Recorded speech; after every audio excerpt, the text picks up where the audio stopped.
Hey everyone, welcome to The Explainer. Today we're taking a truly magnificent linguistic journey.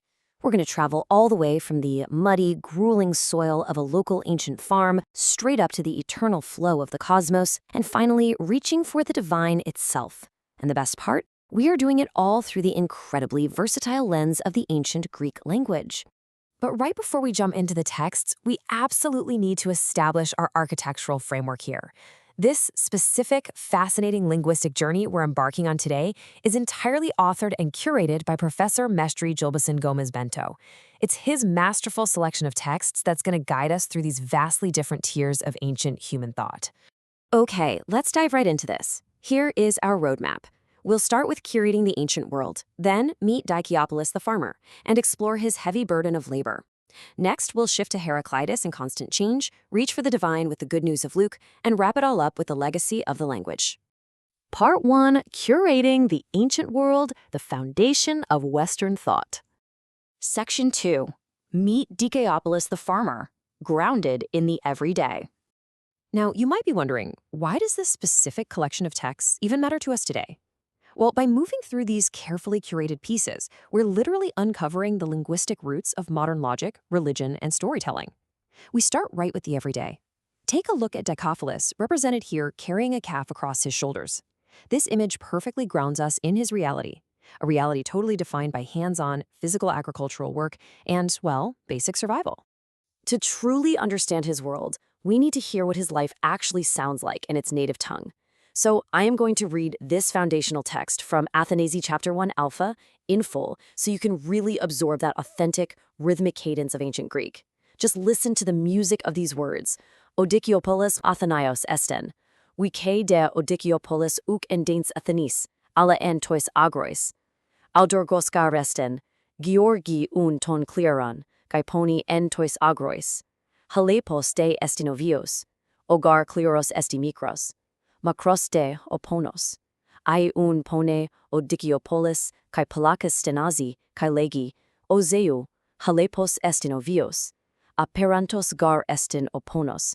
Μικρός de o κλῆρος, kai ouk σῖτον poniē. Ἀλλα ἰσκυρός ἐστιν o anthropos, kai ἀγνός. Πολλάκις heri. Eleutheros gar ἐστι, kai αὐτουργός. Philae de ton oikon. Kalos gar ἐστιν o κλῆρος. Kai sīton poniē ouk ἀλλα ikanon. Now, what's really interesting about this slide is the core word used to describe him right at the beginning, aŭtουργός. We usually translate it simply as a farmer, but literally it means one who works their own land, or a self-worker. And this reveals a pretty profound cultural ideal. Sure, Δικαιόπολις' life is terribly hard, and he literally groans to Zeus about his endless toil on a tiny plot of land. But he also rejoices because he's free. He relies entirely on himself. Section 3. The heavy burden of labor and the physicality of Greek. We're going to see how the Greek language doesn't just describe abstract ideas, but it mechanically captures pure, strenuous physical action right in its syntax. Notice the sheer physical strain in the farmer's posture here. That deep bend in his back as he lifts this massive rock. That heavy lifting is directly connected to the structure of the very next text. Let's read the text from Athenaze chapter 1 beta in full. Listen to the punchy, short syntax here. It beautifully mirrors that exact heavy physical exertion we just talked about. Ho Δικαιόπολις megan lethon airi kai ektu agro feri. When we actually translate the meaning of these farmer texts, they emphasize a deeply relatable human condition. The struggle is long, the farm is small, but the reward is sufficient, or in Greek, hikanon. It's a life of intense toil, for sure, but it is perfectly balanced by the quiet, grounding satisfaction of just having enough to survive and maintain one's independence. Section 4. Heraclitus and constant change, the philosophical cosmos. All right, now let's shift our narrative way upward. We are leaving the muddy, tangible soil of the farm behind and entering the abstract cosmological philosophy of Heraclitus of Ephesus, who lived right around 500 BC. Heraclitus famously stated a fundamental truth about the mechanics of the universe, and we are going to read it in full right now. Panta hore kahu udenkameni. And this brilliantly illustrates the immense philosophical weight of his words. In English, it translates to, everything is on the move and nothing stays. It's such a massive concept that Plato actually quoted this exact idea in his work Cratylus, explaining Heraclitus's context by comparing existence to the continuous flow of a river, basically pointing out that you can never step into the same river twice. Let's break down the verbs here, because it's fascinating. We have two opposing forces, kore, which means moves or flows, and menē, which means remains or stands still. Ancient Greek elegantly captures this huge cosmic tension between eternal motion and static stillness in just a handful of words. The universe is in constant flux. Section 5. The Good News of Luke, Reaching the Divine. So we move now from classical Greek to Hellenistic Koine Greek, where the language stretches even further upward to articulate the sacred and the divine. This brings us to the title of the Gospel of Luke, drawn from the New Testament readings in our source material. It commands immense historical and spiritual gravitas, and it reads in full, To agion evangelion to kata Lukon. The beating heart of this title is the word evangelion, meaning the good message or the good news.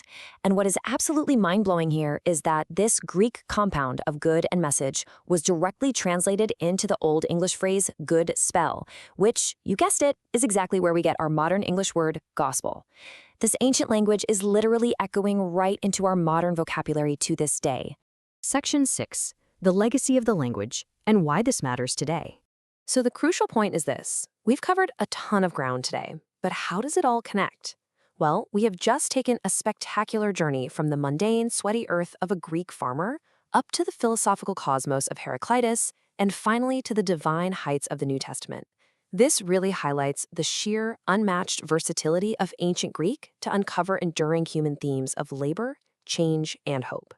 And I definitely have to reiterate our mandatory appreciation for Professor Mestre Gilbson-Bento, who masterfully curated these specific, incredibly diverse texts to show us the true breadth of this linguistic world. I want to leave you with this final, provocative thought. If Heraclitus was right, if everything flows and nothing ever stays still, what does it mean that these very ancient words have survived, fixed and unchanging for over 2 millennia to be read by us today? I mean, it kind of turns his philosophy right on its head, doesn't it? Thank you so much for joining me for this explainer, and I really hope this sparks your curiosity to go out and explore even more of the classical world. See you next time.